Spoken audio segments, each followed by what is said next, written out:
begin with Rabbi Marcus.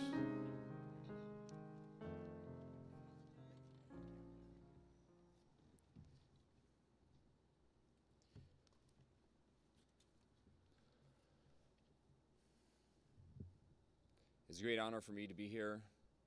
I'm humbled to be in the presence of the people who gave the ultimate sacrifice for our country, for our freedom. We ask God to remember them, remember their sacrifice, remember their souls, bless them, and give them peace. I'd like to start off with a psalm from King David. It's Psalm number 23. A Psalm of David. The Lord is my shepherd, I shall not want. He makes me to lie down in green pastures. He leads me beside the still waters. He restores my soul. He guides me in straight paths for his name's sake. Yes, though I walk through the valley of the shadow of death, I will fear no evil, for you are with me. Your rod and your staff, they comfort me. You prepare a table before me in the presence of my enemies. You have anointed my head with oil. My cup runneth over. Surely goodness and mercy shall follow me all the days of my life, and I shall dwell in the house of the Lord forever. I'd like to sing it in Hebrew. Mizmor LeDavid, Adonai roi lo yechsar, B'inoi zedeshe yar b'tzeini, Al mei menuchois yinahaleini. Navashi shol yevev, Yanacheni v'maglei tzedek leman shemoi. Gam ki elech b'geit almaves, lo yeirara, ki ata imadi, shivtecha umishanetecha. Ahai la da da da da da. Hey mo yenachamuni, oyetaroich lefonai shulchan neget zoydoi, dishanetam vashemen roishi, koyisi erivaya, oyachtoiv vachesed, yirdefuni kol yemechayoi, Vishavati beveis Adonai liorech yamim. We ask God to comfort all the families of those who have lost members. And we ask God to heal all those who have been injured, all the soldiers who have been injured, who need a healing of body, a healing of heart, of emotion, and a spiritual healing. And so we'll say a Misha Berach, a special prayer. May he who blessed our fathers, Abraham, Isaac, and Jacob, Moses and Aaron, David and Solomon, may he bless and heal all those who are suffering as a result of being a soldier. May the Holy One, blessed be he, be filled with mercy for them, to restore them to health, to cure them, to strengthen them, to invigorate them, and may hasten to send from heaven a complete recovery, together with all other sick people, a healing of spirit and a healing of body. Let us all say Amen. We ask God to watch over our soldiers who are currently out. We ask God to bring them back safely. We ask God to put into the hearts of all people around the world the knowledge of God and the knowledge of what is right and what is wrong, and therefore we will then be able to be at the time when we will no longer need to have soldiers. We will no longer need to teach anyone about war. As our prophet said many years ago, may we be at the time when no nation will raise a sword against another nation, and the ways of war will no longer be needed to be taught, because the world will be filled with the awareness of God. We will turn our swords into plowshares and our spears into pruning hooks. And at that time, we will have the ultimate peace. We are also told that those who have made this world a better place will ultimately be returned and reunited with us and come back to see the world in a perfected and in a better place and in a better time. And so, all those who gave their lives will be returned and will join us when we finally reach our ultimate destination. I'm going to conclude with a prayer for peace. We ask God to bring peace upon us and upon the entire world. Ohose shalom bimromav, hu yaseh shalom aleinu, ve'al kol Yisrael, ve'yimeru, amen. Yahaseh shalom, shalom aleinu, ve'al kol Yisrael, Yahaseh shalom, shalom aleinu, ve'al kol Yisrael. Thank you very much.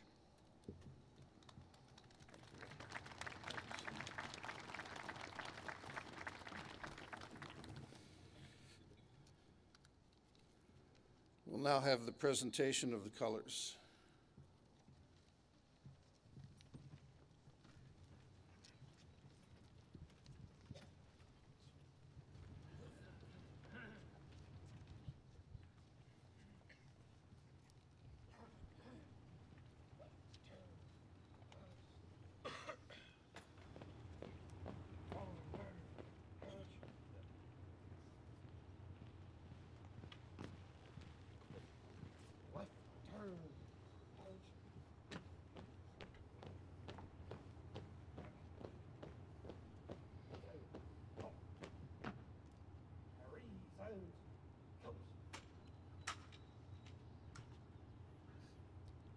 Oh, say, can you see by the dawn's early light what so proudly we hailed at the twilight's last gleaming, whose broad stripes and bright stars through the perilous fight o'er the ramparts we watched were so gallantly streaming, and the rockets regular, the bombs bursting in air, gave proof through the night that our flag was still there.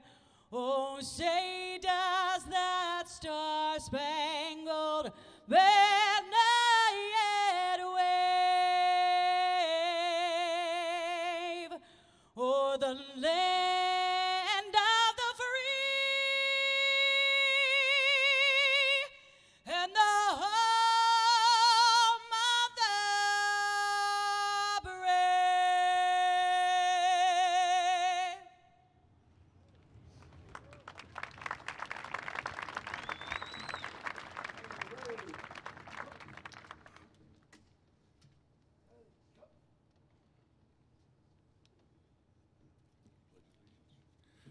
Now let's pledge allegiance to our great flag. Ready, begin. I pledge allegiance to the flag of the United States of America and to the republic for which it stands, one nation under God, indivisible, with liberty and justice for all.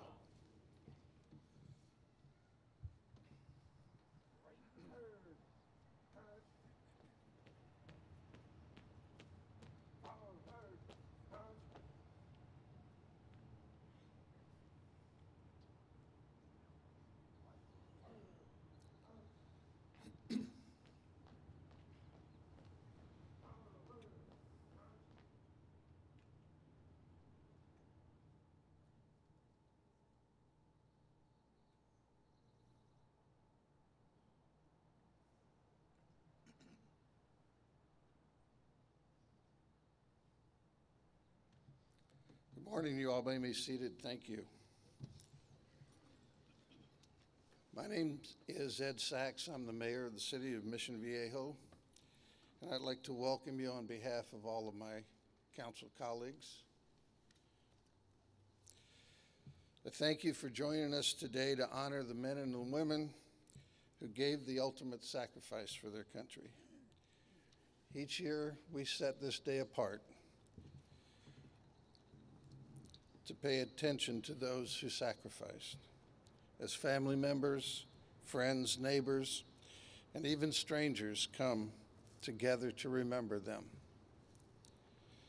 Thank them and think about them protecting this homeland. It's now my privilege and honor to introduce Congresswoman Mimi Walters, who represents the California 45th District.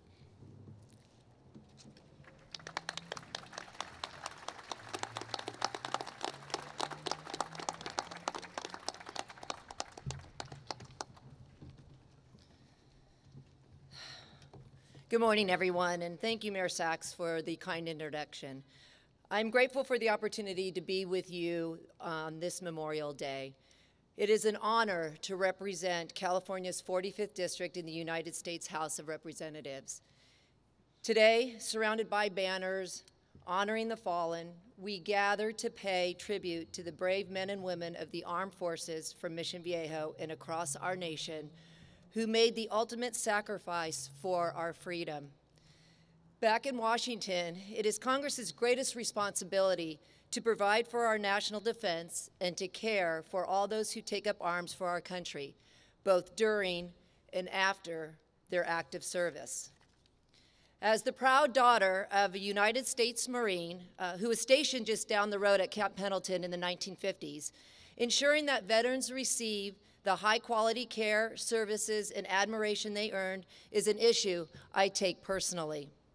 To the veterans with us today, I say thank you. Thank you for your service, your sacrifice, and your love of country. We are forever grateful. As Americans, we have a responsibility to honor and share the stories of the brave individuals that served our nation valiantly, and those who gave their lives in defense of our nation. In April, I had the tremendous honor to greet World War II veterans from across Orange County in Southern California to Washington, D.C. as part of Honor Flight Southland. They were met at the World War II Memorial in the shadow of the Washington Monument by hundreds of their fellow countrymen who wanted to share their thanks and gratitude. These men, humble in their servitude, are some of the last of a generation that saved the world from the Axis powers. They fought across Europe and the Pacific. Some had sustained wounds of war, and many still mourn the loss of a brother that fell in battle. As I spoke with each veteran, I was inspired by the stories they shared and deeply moved by a common refrain they shared with me. Do not forget us. Today, we find ourselves in battles against similar evils. We will never forget the service and sacrifice of all who have served and those who have died, including the brave souls on these banners. We must pass their stories on to our children so they will understand the sacrifices made in the name of freedom and the cost future generations may have to pay to preserve all we hold dear. Thank you for inviting me to be with you today, and thank you to Mission Viejo for hosting this event and helping to tell the stories of our nation's heroes. The debt we owe to these brave patriots is the one that cannot be repaid. But as Woodrow Wilson once said, there is no immortality that is safer than theirs. We mourn their loss as an American family and ask God to bless us enough to live up to their example. I appreciate the opportunity to join you in honoring our veterans. Thank you, and may God bless America.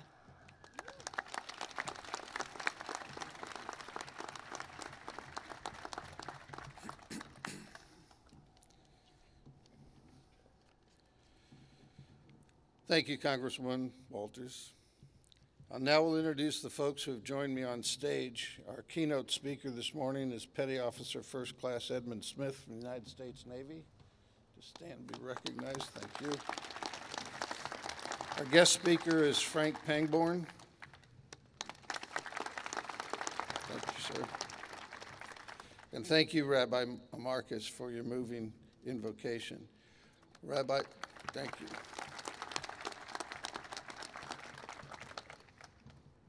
He's always embarrassing me and calling me up to the Torah, and it's my time to turn around. It's fair play.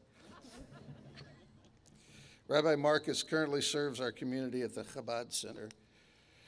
And thanks to our Marine Corps Color Guard members of Headquarters Battalion 1 Marine Division, Camp Pendleton. Are y'all still here? Thank you.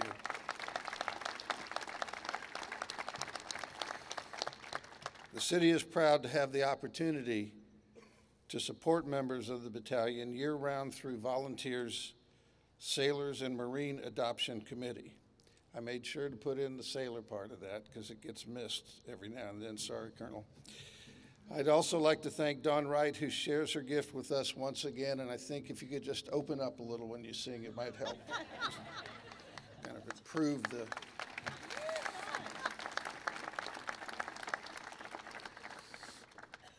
The temperature here is perfect for her because she sings the national anthem for the Ducks, so it's about the right temperature. It's a privilege to serve on this council with my colleagues, Mayor Pro Tem Greg Rass, Councilmember Brian Goodell,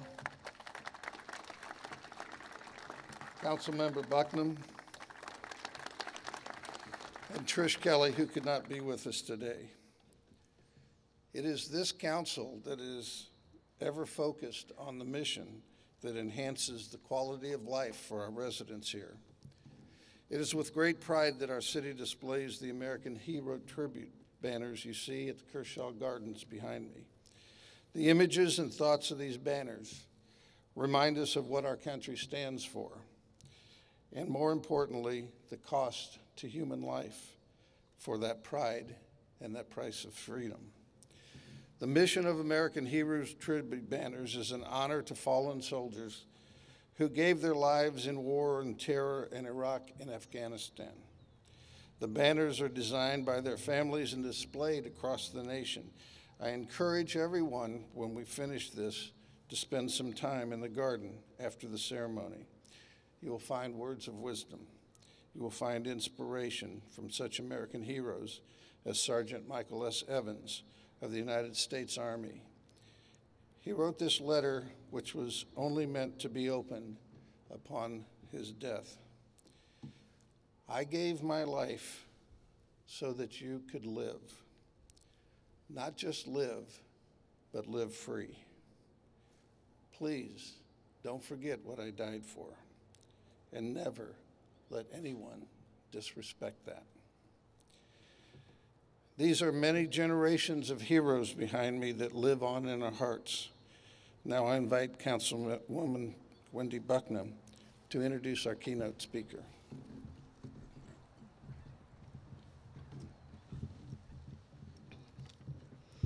Good morning.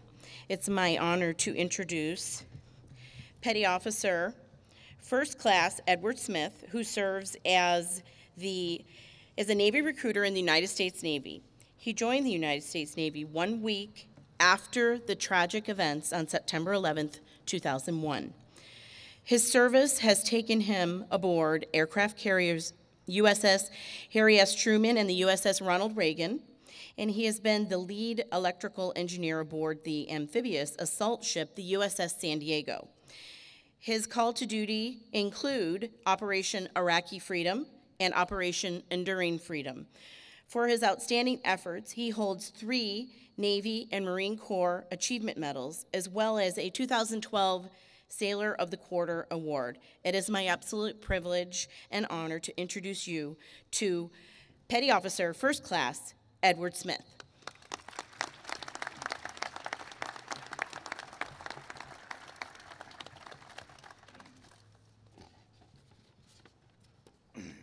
Good morning. Thank you, Mayor. Thank you, ma'am. I just want to say good morning to the City of Mission Viejo, community leaders, distinguished visitors, and all current, and veterans and all their families currently serving. All right, I want to thank you all so much for this opportunity to speak today on this glorious Memorial Day. It's my perfect weather. I don't know about you guys. I love it out here. It's not hot, the wind ain't blowing, so I'm happy. All right, I would like to start off by taking some time to acknowledge some of our veterans and distinguished guests in attendance. Do we have any Gold Star family members present? No? All right. Any World War II veterans? Oh, thank you, ma'am.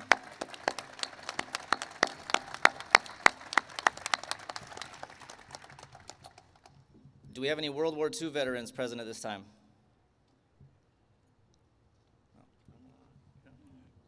No? All right. Any Korean or Vietnam War veterans present? A few?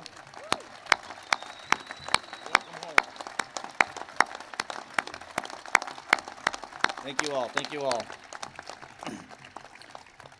Any Desert Storm, Desert Shield veterans present?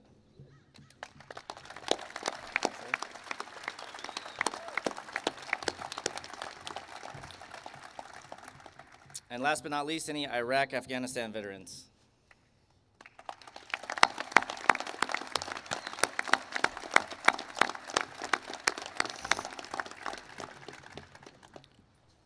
All right, thank you all for that. All right, so we're all here today, this Memorial Day, to honor the fallen. All right, those who've given the ultimate sacrifice so that we can remain free. It's a complete honor to be here today, and I'm actually humbled at the presence in which I am in. All right. I'd like to take you guys back to a time about 17 years ago where my story begins, where Ms. Bucknam kind of introduced me, right? September 11, 2001, all right? So I was laying in my bed with my fiance, my 5-month-old daughter. Phone rings.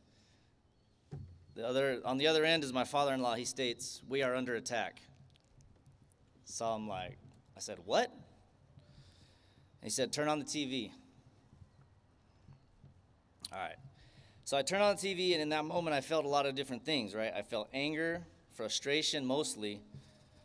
I was completely in shock at what I was witnessing, all right? I grew up in a very small town, 20 by 20 block in a city called Magna in the state of Utah, all right? Now, if any of you guys have been to Utah, you probably know there's about 0 military presence. So there's one Air Force base that I'm aware of, all right? But that being said, the military was not even something I knew anything about, wasn't interested in. 4 days later, on September 15th, my phone rings. It's the United States Navy calling. All right, I'll never forget him. Electrician's mate, 2nd class, Petty Officer Nguyen. All right, he sold me on the U.S. Navy. We talked about 9/11, talked about, a lot of the different opportunities and advantages available to me, with having a daughter out of wedlock, and stuff like that, and I was working a job for, let me tell you this, $7.50 an hour. So that ain't gonna get a family going anywhere. So at the end of our conversation, that same day, I literally went straight to the recruiting office. We talked some more, and on that day, I decided this was gonna be what I'm gonna do for my career. 3 days later, on the 18th of September, I swore into the United States Navy Delayed Entry Program. Mind you, I had absolutely no idea what I was getting into. 0. Let me tell you this right here. The only military movie I had ever seen in my life, right, was a spoof. I'm pretty sure some of y'all seen it, heard of it. In the Army Now, with Pauly Shore. All right. So basically, what I'm trying to say is, prior to 9/11, I didn't have any patriotism. Didn't know what it meant. I didn't know any better. It's not something that was bred into us. I don't know whether it was the community, the area, or if it's just the fact that it wasn't a big deal at the time. So, anyway, 9/11, that single act changed my life for the better. I've been a part of the world's greatest Navy for 16 and a half years, serving this country, as so many men and women that have gone before me have done. And unfortunately, not all of them have made it home. I never knew exactly what the meaning of Memorial Day was growing up. I think we, need to spend more time teaching the younger future generations the meaning behind Memorial Day. It's more than just 3 and 4 day weekends, more than barbecues, beaches, picnics, and discounts. Memorial Day is about honoring the brave men and women who have made the ultimate sacrifice to keep us all free. All right.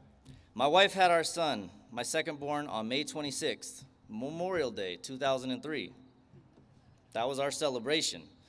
I was 20 years old, still didn't know really the meaning behind Memorial Day. I had only had one Memorial Day in the military prior to this. So it was our celebration. Now, I know that everyone here knows what Memorial Day stands for, what it means. And I recently read something, I couldn't find the author, but it hit the nail on the head. It read, "This is not Veterans Day. It is not a celebration. It is a day of solemn contemplation over the cost of freedom." The roots of Memorial Day date back to the 1860s, when women in the North and South would gather and honor those killed in the Civil War. After World War I, memorial ceremonies were expanded to honor everyone who had died in all American wars. Memorial Day was not declared a holiday until 1971, placing it on the last day in May. At Arlington National Cemetery, small American flags have been placed each and every marker this year and every year since the first Memorial Day ceremony. It is tradition.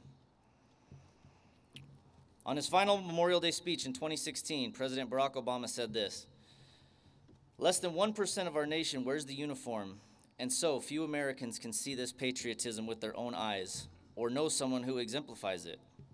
But every day there are American families who pray for the sound of that familiar voice when the phone rings, for the sound of a loved one's letter or email arriving. More than 1 million times in our history, it did not come.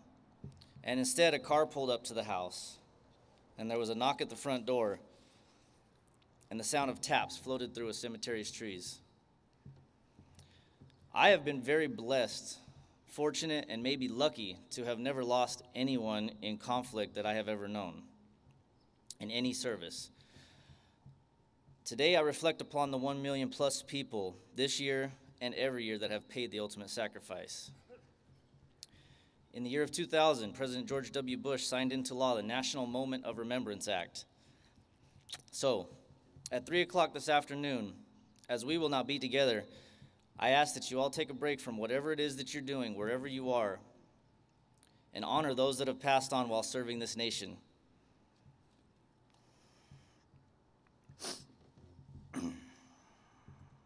Contemplate exactly what it costs for all of us to be free. I ask that you give 1 minute of silence. That is all. Before I close, I'd like to say a very grateful thank you to my wife and all the spouses, children, mothers, fathers, brothers, sisters, and all extended family and friends of past, current, and future deployed servicemen and women. You are the ones who actually hold us down. You're the ones who give us the reason to continue to fight for the freedoms in which we have and will continue to have.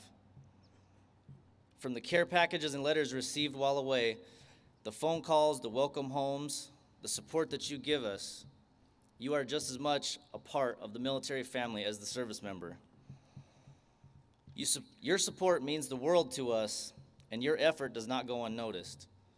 Your sacrifice and strength to keep yourselves and our families all together during the tough times is completely unmatched. You are the real MVPs. For those of you who have ever lost a loved one in the military service, I want to offer my deepest condolences and sympathies.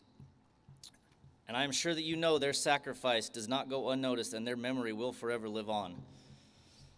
My current duty as a Navy recruiter is to seek out that less than 1% of American citizens willing to lay it all on the line, willing to serve their country, willing to make that ultimate sacrifice, and of course of hopes that that will not happen.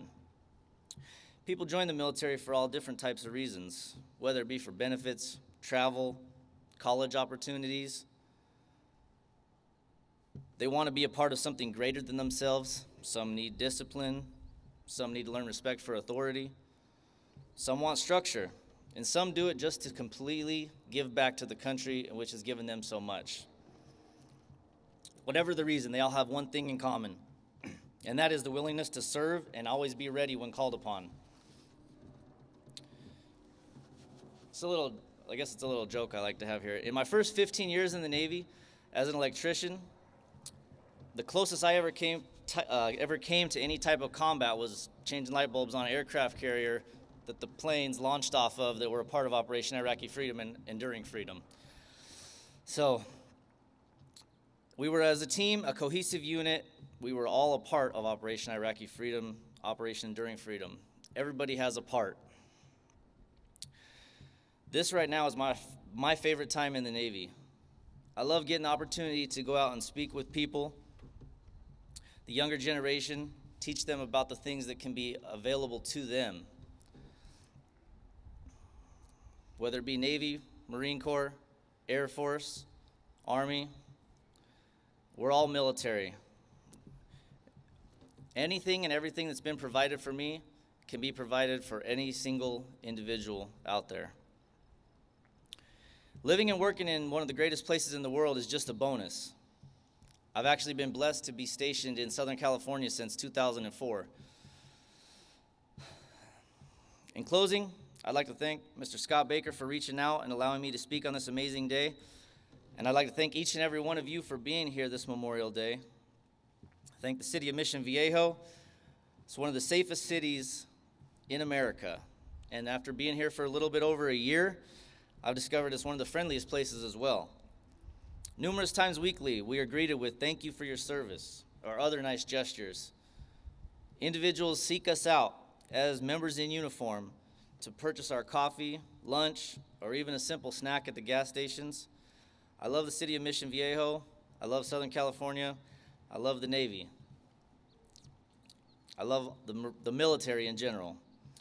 God bless all of our troops around the world, that they will arrive home safely and be with their loved ones.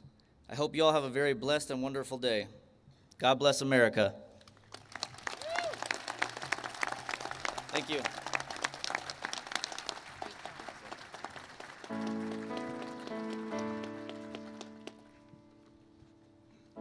will remember you.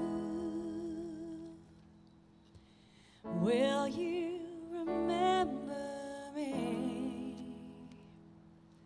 Don't let your life pass you by, and weep not for the memories. And I'm so tired, I can't sleep. I'm standing on the edge of something much too deep. It's funny how we feel so much but cannot say a word. We are screaming inside, oh, we can't be heard. And I will remember you. Will you remember me? Don't let your life pass you by. Weep not for the memory.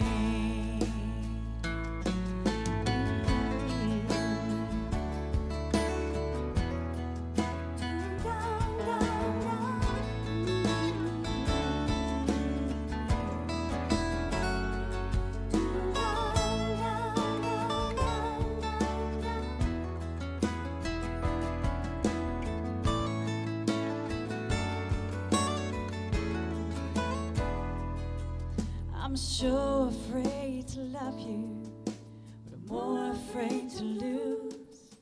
I'm clinging to a past that doesn't let me choose. Once there was a darkness, a deep and endless night. You gave me everything you had, oh, you gave me life. And I will remember you. Will you remember me? Don't let your life pass you by. Weep not for the memories, and I will remember you. Will you remember me? Don't let your life pass you by.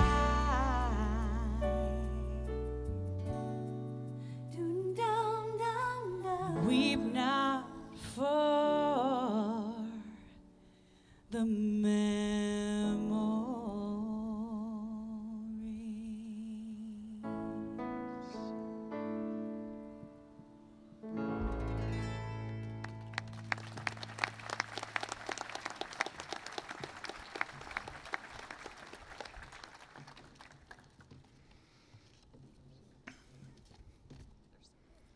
Good morning.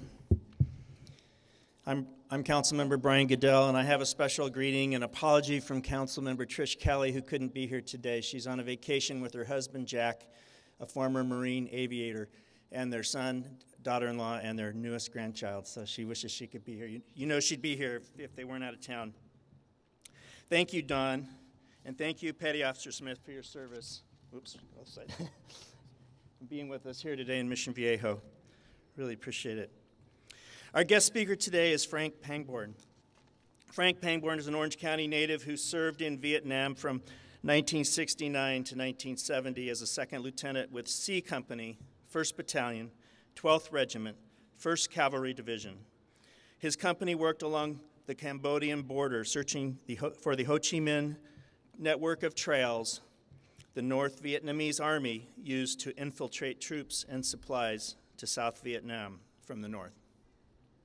Frank received the Bronze Star, Army Commendation, Medal for Valor, Army Commendation, Medal for Meritorious Service, the Air Medal, the Combat Infantryman's Badge, the Vietnamese Cross of Gallantry, the National Defense Ribbon. After completing his service, Frank obtained his teaching credential and master's degree. He was a teacher, counselor, and administrator with the Orange Unified School District. In 1980, Frank accepted a professorship with Irvine Valley College. He retired from the college after 3 decades, but still teaches part-time. Frank has also worked as an actor on numerous television programs and even produced, directed, and acted in a play called Marching Through History.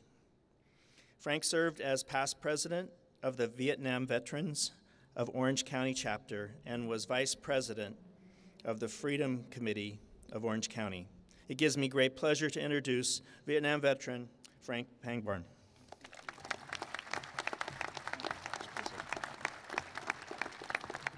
Mind if I move this for a minute? Oh, it's stuck. Never mind. Okay. Mayor Sachs, Mayor Pro Tem Rass, council members, Don, fantastic. Boy, I tell you, and you know that last song, as a veteran and losing friends during the war, remembering them, and this is a day we do. We remember those who have gone before us, and it's not a day of celebration, but a day of memory, and to think about those that we've lost serving our great country. And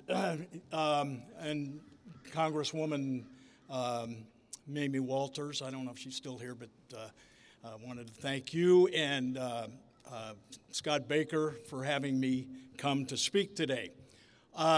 You know, I don't want to forget the rabbi, because you know something, Rabbi? I carried that psalm with me through my tour of duty in Vietnam. Though I walk through the valley of the shadow of death, I will fear no evil, for thou art with me. Thy rod and thy staff, they comfort me. And I'll tell you what, it took me through. It helped me get through that tough time in the jungles of Vietnam. And I've never heard that psalm sung. And I got to tell you, that just really reached me. Thank you very much. I just want to...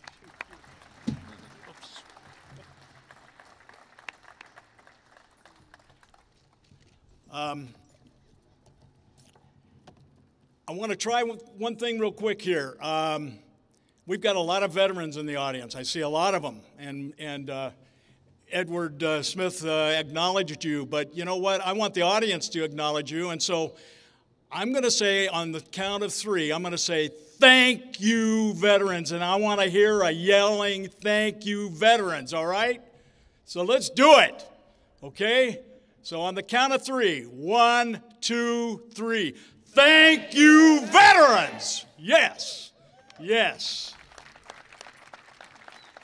All right, you've already heard in the introduction that I was with the 1st Air Cavalry Division. I was a platoon leader with the 2nd Platoon of 1st Battalion, 12th Cav, 1st Air Cavalry Division.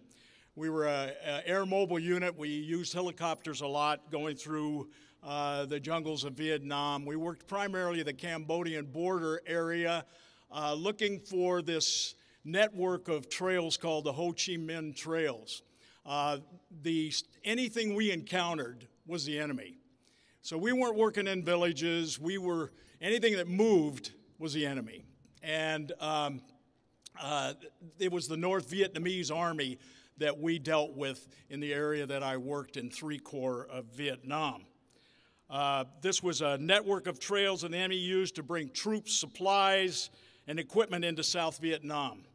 You know, a great part of my tour was living in the jungle and being supplied every 4th day. The jungle was unforgiving, besides an enemy lurking behind any tree. Vietnam was a different war in that there were no battle lines. So the enemy could be in front of you, behind you, to the left of you, to the right of you. A thick jungle, you never knew where the enemy was. As a result, never did a day go by that you could fully relax. You were always on the alert, whether walking, sleeping, or eating. When we did come into contact with the enemy, we needed to be alert, aggressive, intelligent, and act as though we'd been there before, even though some of our troops had never been in combat. It was never the same, always a horrible experience, and the agony and the fear lingered long after the actual experience. In fact, a soldier's experience changes your life forever. As a lieutenant, we were more susceptible to snipers. What do you do when you want to kill a snake? What do? You cut off its head, right? Well, in the jungle, what do you do to destroy or beat the enemy? You cut off the leader. You try to kill the leader. And I was a platoon leader in the jungles of Vietnam. You kill the leader. Early on in the Vietnam, officers wore their insignia in the jungle, colorful insignia. Later on, the insignia was black, but still an insignia. Most of us during my tour did not wear insignia at all. Our troops knew who we were and who the leader was. There still was the issue of always staying next to the radio telephone operator who carried a large radio with an antenna. We didn't have cell phones, by the way. We didn't have GPS. It was our only communication with the rear, and the LT, the lieutenant, was typically holding the handset during combat, calling in air support, medevac for the wounded, extraction from an area, artillery support, while all the while directing your troops in combat. Not a job for the faint of heart. Being responsible for the lives of those you lead and still do your duty is a huge responsibility. I didn't want to get close to my men, but how can you not while living with them day in and day out for months? One soldier I got close to, Denny Dentino, was one of my squad leaders. He shared a picture with me of his fiancée and told me how much he missed her and couldn't wait to get home to marry her. Well, Denny was killed not long after that conversation. Another was one of my machine gunners, John Wall. Still another was our radio telephone operator, 18-year-old Kenneth Garsky. These men and many more will be forever imprinted in my mind. I came close to dying several times. One time, 8 men in front of me were killed or seriously wounded when we walked into an ambush. I crawled to the front and stopped 1 foot from a bamboo wire crossing my path. I looked up to see a hand grenade tied to a tree. It was early in my tour, and I realized fate was my companion. I saw the movie God is My Co-Pilot. Well, God was my point man, and God had my back. Whatever happens, happens. I don't know why some live and some don't survive the wars. All I know is that we survivors have a special commitment to make a difference and do what we can for those who can't. There is a motorcycle Memorial Day run called Run for the Wall.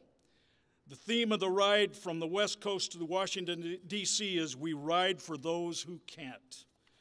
I am the former vice president, as you heard, of the Freedom Committee of Orange County and currently active member. We go to the schools and talk to the classes about our living history. Our theme is to pass the torch of liberty on to future generations. We talk about the sacrifices that have been made for freedoms we hold so dear. I would be remiss if I didn't talk about all those who have sacrificed so much besides those who gave the ultimate sacrifice during war. Edward already mentioned Gold Star mothers, and we have one Gold Star mother here today, and I want to give you a hand today. Are there any Gold Star families here today? Well, they sacrificed a lot too. As far as my mother, she set aside an empty table setting at dinner every night in hopes that someday I would return. But some never did. My mother sent me a 3-foot tall Christmas tree that we put in the perimeter on Christmas Day as we had a hot meal for a change, because we were supplied every 4th day. Sometimes we didn't get a hot meal. We got to eat our sea rations, if you know what those are, and not the best meals, right? But anyway, I really appreciate the sacrifices that the families have made in supporting our troops and those who have died. You know, when Scott Baker contacted me regarding speaking at this year's Memorial Day program, I began thinking about the previous Memorial Day program speeches I've given. The norm has been to talk about the meaning of Memorial Day, and Edward did a great job of explaining it, and the multitudes of soldiers who have lost their lives protecting the freedoms we hold so dear in this country. And rightfully so. We need to look at the 418,500 soldiers who lost their lives during World War II, the 33,652 soldiers who lost their lives in the Korean War, and those Korean War soldiers are not forgotten. The 58,226 who lost their lives in Vietnam, and Vietnam veterans, welcome home. We can add to that over 4,424 who died in Iraq and 31,952 wounded in action. Afghanistan's losses are 2,312. Many of those who served in the two areas became paraplegics and quadriplegics due to the IEDs, the improvised explosive devices. In fact, 1,650 lost hands, legs, or feet. Besides the aforementioned, we are experiencing the loss of many soldiers and veterans to suicide. It was estimated by some that it was as many as 20 a day during the peak of the war. In addition to all of these facts, we must not forget the multitudes of soldiers who have post-traumatic stress disorder, some so bad that they can't hold a job.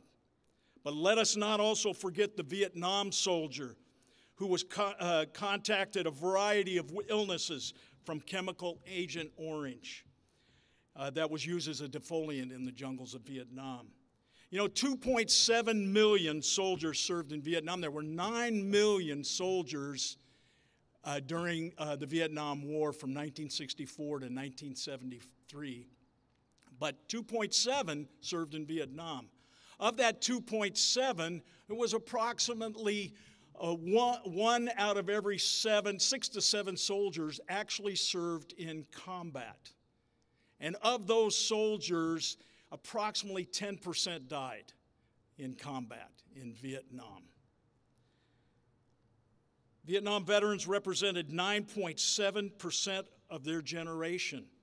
A myth is that most Vietnam veterans were drafted. 2/3 of the men who served in Nam were volunteers. 70% of those killed were volunteers. The domino theory was accurate. The Association of Southeast Asian Nations remained free from communism as a result of our involvement in Vietnam. 86% of men killed were Caucasian, 12.5% were black, 1.2% were other races. Lastly, the average infantryman in the South Pacific during World War II, about 40 days of combat in 4 years.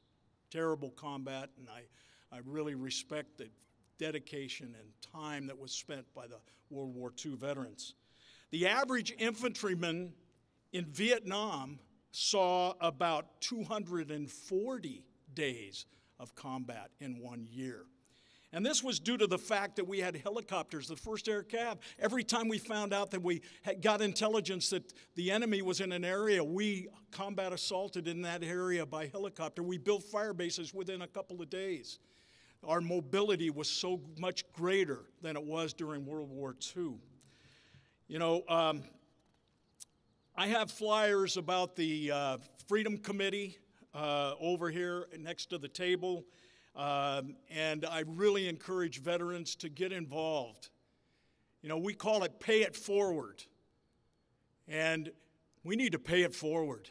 We need to let the youth of our country, the youth of Mission Viejo, we need to let them know about the sacrifices that have been made for the freedoms that they have. Those that have died so that they can sit in that classroom and enjoy the freedom they have. And the opportunity to choose a career and the opportunities we have in this country. We need to let them know that. And that's what the Freedom Committee does. We serve for those who can't, and I call it pay it forward. And may our lost soldiers rest in peace and their loved ones be comforted. Thank you very much.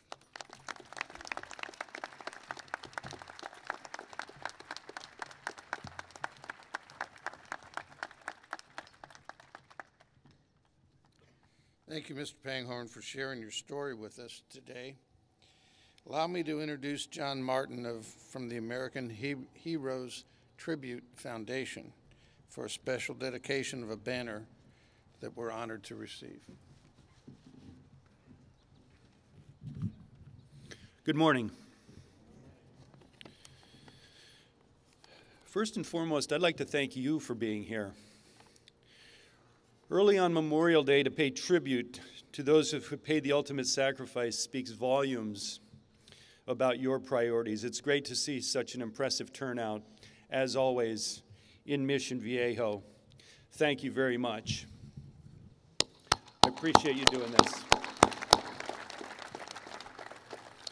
I'd like to thank the City of Mission Viejo for inviting American Heroes Tribute to participate today, and for your continued commitment to honoring our fallen heroes, and thank you for being a constant support to the American Heroes Tribute organization. My name is John Martin. I'm the current president of American Heroes Tribute, and I'm blessed to be a part of a small group of people that do some very important work. We honor the memory of fallen heroes. With our banners, we keep our fallen heroes' images in the public eye and their sacrifice remembered. Remembrance is the greatest tribute we can pay to those heroes. I'd like to take a minute just to tell you a little bit more about American Heroes Tribute. We have 6 board members. They're all volunteer. Our website is americanheroestribute.us. Our efforts are threefold. The first thing we do is host a fundraiser in September each year so that we always have the resources available to produce banners when the families come to us requesting a banner. It's a lot of work, but we feel it's critical that when a family comes to us for a banner that we're able to fund it immediately. There's always an exception, and so I want us to thank and recognize the City of Mission Viejo for always funding the banners that are presented here, including Staff Sergeant Davis this morning, because they don't want to deplete the funds that are available that go to other families requesting banners. That's just how they roll.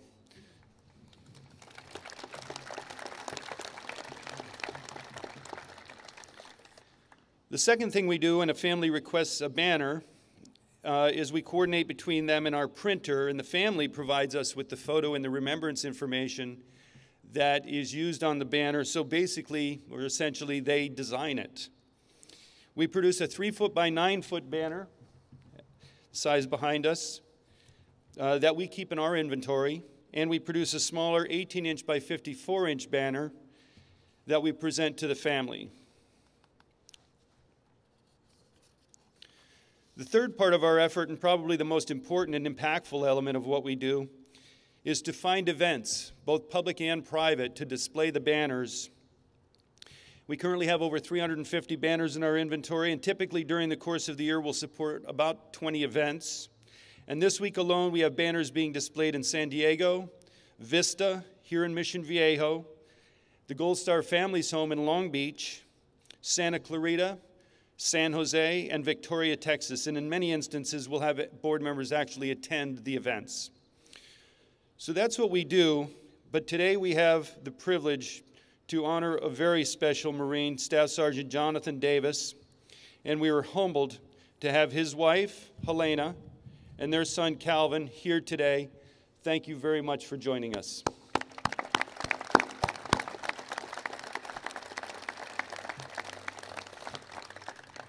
So that we understand a little bit about who this Marine was, I'd like to share the press release from Jonathan's memorial service his unit had for him shortly after his death at Forward Operating Base Shir Gazay in Afghanistan on March 2nd, 2013. The air was dry and warm as Marines and Georgian soldiers stood silent in preparation to honor their fallen comrade. With a shout, Master Sergeant Gordon Plotsky, the senior enlisted advisor with the Georgian liaison team, Regimental Combat Team 7, began the ceremony to honor the life and the sacrifice of Staff Sergeant Jonathan Davis. By tradition, the senior enlisted man announced the death of Staff Sergeant Davis and described the location and the circumstances surrounding the warrior's ultimate sacrifice. A battle cross was assembled, boots, a rifle with fixed bayonet, a Kevlar helmet, and dog tags. Davis, a motor transportation chief with the GLT, died in support of Operation Enduring Freedom in Helmand Province, Afghanistan, February 22, 2013. Staff Sergeant Davis will always be remembered for his warrior spirit, his can-do attitude, and fighter-leader mentality, said Major Rudy Salcido, the GLT commanding officer. He embraced the responsibility for caring for his Marines and sailors through leadership by example. Davis, a Navajo Indian and native of Kayenta, Arizona, was remembered as a caring leader and as a family man. He spoke often of his wife, son, and mother, and he left no doubt that he loved his family completely. He was also dedicated to his Marines, and his Marines recalled him being the last to return to the tent at night and the first to leave in the morning. It is important to acknowledge that Staff Sergeant Davis has provided us with his greatest gift, his leadership, Salcido said. He took ownership of training his Marines to take the lead in his absence, and the fight goes on just like Staff Sergeant Davis would have wanted it.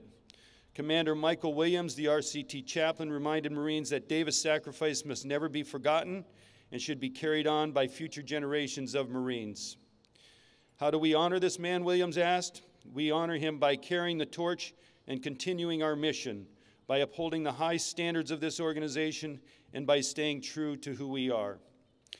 A calm air seemed to fall over the formation of Marines and sailors as Plotsky called roll one final time. The silence after each time Staff Sergeant Davis' name was called represented his absence. After the ceremony, Marines made their way to the battle cross to honor their fallen brother with silent prayers and solemn salutes. For the GLT Marines, their mission will continue. Staff Sergeant Davis has paid the ultimate sacrifice, Salcido said. We will continue to honor him through our ruthless, selfless, and unrelenting service to our fellow brothers in arms. That gives you a little insight into who Staff Sergeant Davis was, but I reached out to a friend and a fellow Marine that had served with Staff Sergeant Davis and asked him to share some of his personal thoughts, and Charlie Jones was appreciative to share the following. John was the authoritarian. He was the one you went to if you messed up, and he was the one that would determine and administer punishments. So as I'm sure you can imagine, he was very strong and very fast. I respected his ability to live up to the standard that he enforced. If he sent you on a 6-mile death run through the mountains, he was there running with you. Not that you wanted that. I never saw him waver or compromise on that standard once, and that was impressive to say the least. He became one of my most cherished people that I've ever had in my life. As a man, he was honest, passionate, and rough around the edges. As a Marine, he was very knowledgeable, proficient, and a very good leader. I only saw him once as a father, but I could see the genuine love and pride he had in you, Calvin, as his son. I know he loved your mother very much and that he would do absolutely anything for you too. He was a man of honor and principle. He was a good man, a great friend, an uncompromising leader, and a caring father. If I become 1/10 of the man he was, I will consider myself to be a massive success. Elena and Calvin, obviously Jonathan was a man and a Marine held in the highest esteem. I can say confidently that I speak for the City of Mission Viejo, American Heroes Tribute, the United States Marine Corps, and everyone here today, that we grieve with you, we honor you, and we will always remember your sacrifice. You and Calvin and your entire family are in our thoughts and prayers. It is an honor to present Jonathan's banner to you and Calvin today.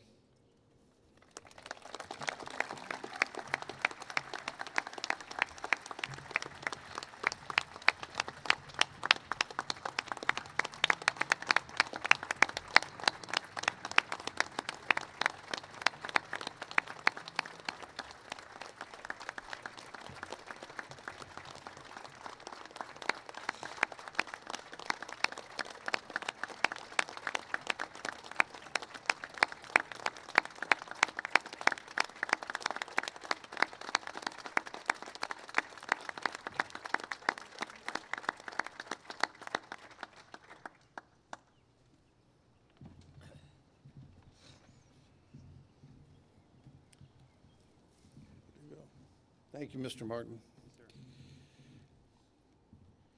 The legacy of heroes is the memory of a great name and the inheritance of a great example.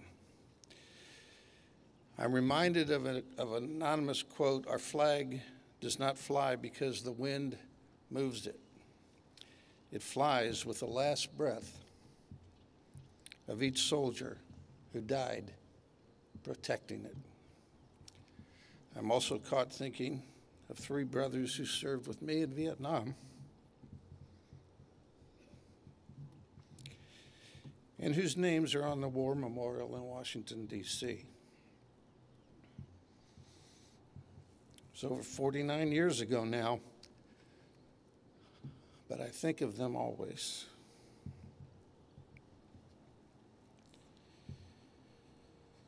To the families and soldiers who don't return, giving their last breath, we salute you and hold you in our hearts. May everyone, veterans, Gold Star families, current military, please stand.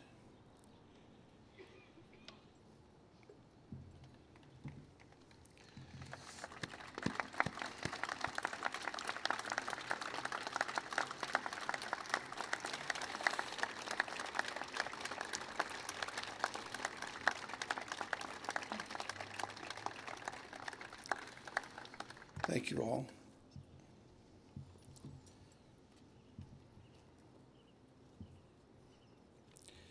As we close this ceremony, please remain seated while Don sings the Battle Hymn of the Republic, followed by 3 volleys of a rifle salute and taps. The last time I gave that message, before I could get to the part about if you have small children, they had already fired their rifles. This time I respect the idea that they waited for me to say, if you have any small children, please prepare them for these 3 loud rifle bursts. Following taps, we have a reception in the Saddleback room with coffee and light refreshments. But I'd like to leave you with a quote from someone that I studied not in war but in business, and that's Sun Tzu. "Regard your soldiers as your children, and they will follow you into the deepest valleys. Look at them as your own beloved sons, and they will stand with you even unto death. Thank you, and God bless everyone.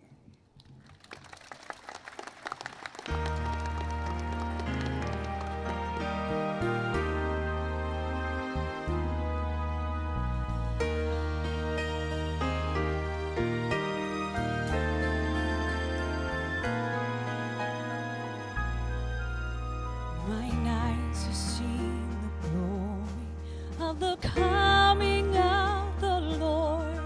He is trampling out the vintage where the grapes of wrath are stored. He had loosed the fateful lightning of his terrible swift sword. His truth is marching on. Glory, glory, hallelujah. Glory, glory, hallelujah. Glory, glory, hallelujah. His truth is marching on.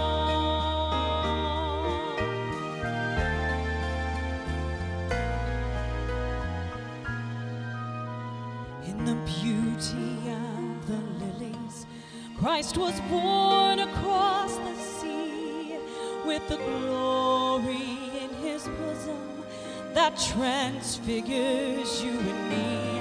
As he died to make men holy, let us live to make men free.